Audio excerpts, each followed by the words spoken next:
శ్రీ గురుభ్యో నమః. శ్రీ మహాగణపతి నమః. కన్యారాశి వారికి ఈ యొక్క రాబోతున్నటువంటి గురు పౌర్ణమి నుండి రాబోతున్నటువంటి అమావాస్య వరకు 4వ తారీఖు వరకు అంటే 21వ తారీఖు నుంచి 4వ తారీఖు వరకు చంద్రమను అనుసరించి గోచార రీత్యా ఎలా ఉండబోతుంది అనేది చూద్దాం. గురు పౌర్ణమి అనేది చాలా ముఖ్యమైనటువంటి పర్వదినం.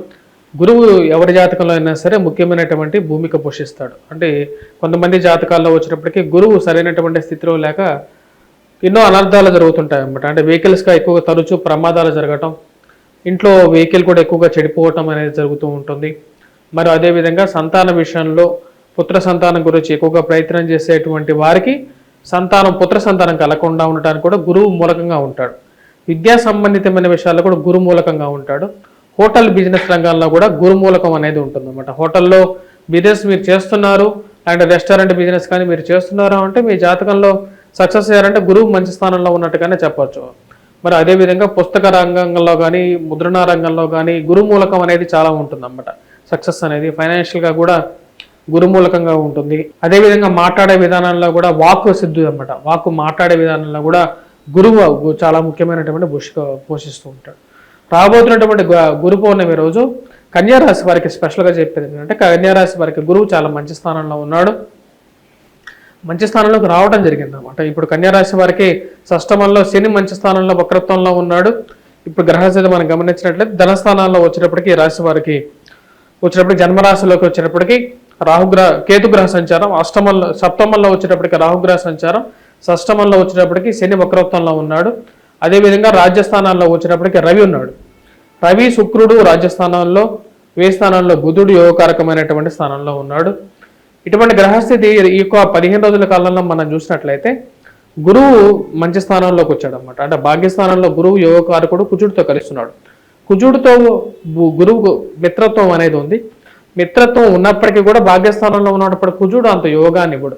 కాకపోతే పరిస్థితి వచ్చేటప్పటికి ఈ రాశి వారికి అనుకూలంగా ఉంది. ఎందుకంటే లాభస్థానంలో రవిగ్రహ సంచారం అనేది అనుకూలమైనటువంటి పరిస్థితిలో ఉంది కాబట్టి ఉద్యోగ ప్రయత్న సంబంధితమైన విషయాల్లో అనుకూలత అనేది ఉంటుంది. వైవాహిక జీవితంలో మనస్పర్ధలు అనేవి ఎక్కువగా ఉంటాయి. కానీ పార్ట్నర్షిప్ బిజినెస్లో కూడా వీరు పెట్టేటప్పుడు కొంచెం జాగ్రత్తలు తీసుకొని పెట్టాలి. పార్ట్నర్షిప్ బిజినెస్లు అనేది వీరికి పనికిరావు. సప్తమంలో వచ్చేటప్పటికే రాహు ఉంటే పార్ట్నర్షిప్ బిజినెస్లో కొన్ని ఇష్యూస్ ఉంటాయి. జీవిత భాగస్వామితో ఎలాగైతే ఇష్యూస్ ఉన్నాయో అలాగే పార్ట్నర్షిప్ బిజినెస్లో కూడా దీనికి కొద్దిగా ప్రభావితం చూపిస్తుంటుంది. ట్రావెలింగ్ చేసేటప్పుడు కూడా కొంచెం కొన్ని జాగ్రత్తలు తీసుకొని వీరు ప్రయాణం చేయాలి. తండ్రి గారితో సయోధ్య అనేది కుదురుతుంది. తండ్రి గారితో పరపత్యాలు అనేవి తగ్గిపోతాయి. అదేవిధంగా సంతాన సంబంధితమైన విషయాల్లో కొంచెం అనుకూలత అనేది ఎక్కువగా పెరుగుతూ ఉంటుంది రాశి వారికి. తండ్రి తరపు ఆస్తి, తండ్రి తరపు బంధువులతో వీరు కలిసి తిరగటం, వారితో ఒక మంచి సయోధ్య అనేది కుదరటం అనేది ఒక మంచి ఇదిగా చెప్పచ్చు. అదేవిధంగా ఉన్నత స్థాయిలో ఉన్నటువంటి స్త్రీ పురుషులతో వీరికి ఒక కలయిక, వారితో ఫ్రెండ్షిప్ అనేది వీరికి బాగా కలిసి వచ్చే విధంగా ఉంటుంది. వారితో సత్సంబంధాలు అనేది ఏర్పడగలిగితే లాభస్థానంలో ఉన్నటువంటి రవి పూర్తి యోగకారకుడు అన్నమాట. రవి కొన్ని స్థానాల్లోనే యోగిస్తూ ఉంటాడు. అటువంటి స్థితి వచ్చేటప్పటికి లాభస్థానంలో ఉన్నటువంటి రవి యొక్క స్థితిగతి ఇది మంచి అనుకూలమైనటువంటి ఫలితాన్ని ఇవ్వగలుగుతుంది ఈ రాశి వారికి.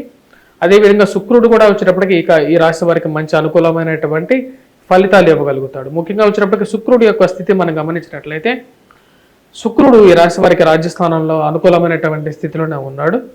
వాటికన్నా రవికు మంచి అనుకూలమైనటువంటి ఫలితాలు ఈ రాశి వారికి పొందగలుగుతారు అన్నమాట. అంటే ఈ రాశి వారికి లాభస్థానంలో రవి శుక్రులు కలయిక, అదేవిధంగా వ్యయ స్థానంలో ఉన్నటువంటి బుధుడు, ఈ 3 గ్రహాలు యోగకారకంగా ఉన్నాయి. అదేవిధంగా గురువు కూడా యోగకారకమైనటువంటి స్థితిలో ఉన్నాడు. విద్యా సంబంధితమైన విషయాల్లో ఎక్కువగా అనుకూలమైనటువంటి ఫలితాలు ఈ రాశి వారు పొందగలుగుతారు. పోటీ పరీక్షలు రాస్తున్నటువంటి ఎవరైతే స్త్రీలు కానీ పురుషులు కానీ వారికి ఈ యొక్క 15 రోజుల్లో ఎవరికైనా ఎగ్జామ్స్ రాస్తున్నట్లయితే వాళ్ళ సక్సెస్ రేట్ అనేది ఎక్కువగా ఉంటుంది అన్నమాట. లక్ ఫ్యాక్టర్ కూడా ఇప్పుడు బాగా కలిసి వచ్చే విధంగా ఉంది. భాగ్యస్థానంలో ఉన్నటువంటి గురువు వచ్చేటప్పటికి గురువు యొక్క త్రిపాది దృష్టి వచ్చేటప్పటికి శుభాన్ని ఇస్తుంది. అదేవిధంగా శని యొక్క త్రిపాది దృష్టి వ్యతిరేకమైనటువంటి ఫలితాలు కూడా ఇస్తుంది. ఈ రాశి వారికి వచ్చేటప్పటికి నూతన గృహ కొనుగోలు, వాహన కొనుగోలు సంబంధితమైన విషయాల్లో కూడా గురువు యొక్క శుభ దృష్టి అనేది యోగిస్తున్నది. భాగ్యస్థానంలో ఉన్నటువంటి గురువు పంచమాన్ని చూస్తాడు. అదేవిధంగా జన్మరాశిని చూస్తాడు అన్నమాట. జన్మరాశి చూసినప్పుడు ఆరోగ్యంలో సెల్ఫ్ కాన్ఫిడెన్స్ లెవెల్స్ అనేవి ఎక్కువగా ఉంటాయి. అదేవిధంగా తను చూసే ఇంకో దృష్టి వచ్చేటప్పటికి భాగ్య దృష్టి ఉంటుంది. భాగ్య దృష్టితో చూసినప్పుడు వచ్చేటప్పటికి వాహన కొనుగోలులో అనుకూలమైనటువంటి ఫలితాలు కూడా మళ్ళీ రికవరీ చేసుకోగలుగుతారు. కానీ ఈ రాశి వారికి వచ్చినప్పటికీ సప్తమంలో ఉన్నటువంటి రాహువు జన్మరాశిలో ఉన్నటువంటి కేతు కొంచెం ప్రతిబంధకమైనటువంటి రిజల్ట్స్ ఇస్తారు. అది ఇందాక చెప్పినట్టుగా నేను వైవాహిక జీవితంలో కొన్ని కష్ట నష్టాలను కూడా ఇస్తారు.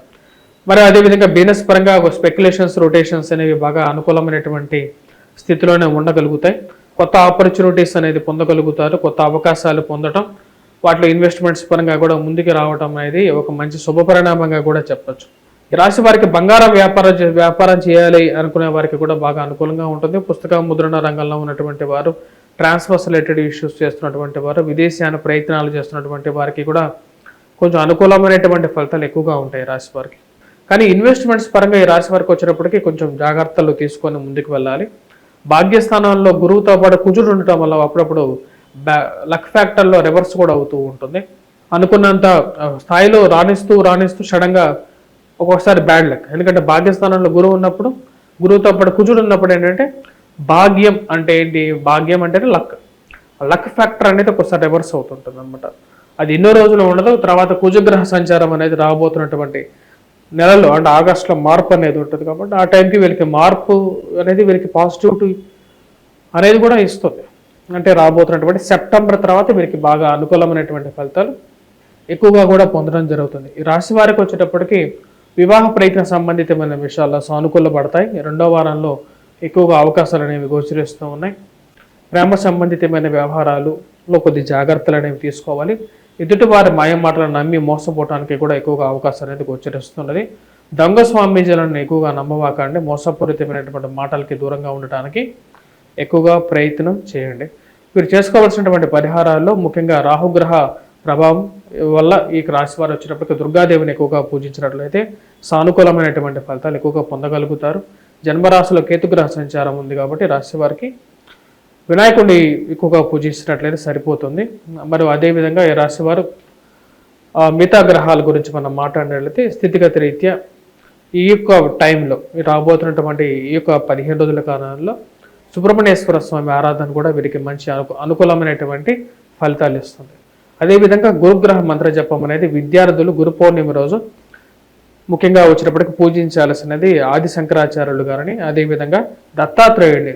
ఎందుకంటే ముగ్గురు యొక్క ప్రతిరూపం, అంటే ముగ్గురు వేద పురుషులు, అంటే మా ముగ్గురు దేవుళ్ళ యొక్క ప్రతిరూపమైనటువంటి దత్తాత్రేయుడు అన్నమాట. అంటే శివుడు, విష్ణువు, అదేవిధంగా బ్రహ్మ యొక్క కలయికతో పుట్టినటువంటి దత్తాత్రేయుడిని ఎక్కువగా ఆరాధించండి.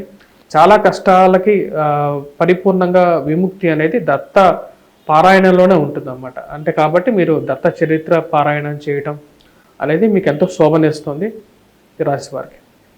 స్వస్తి.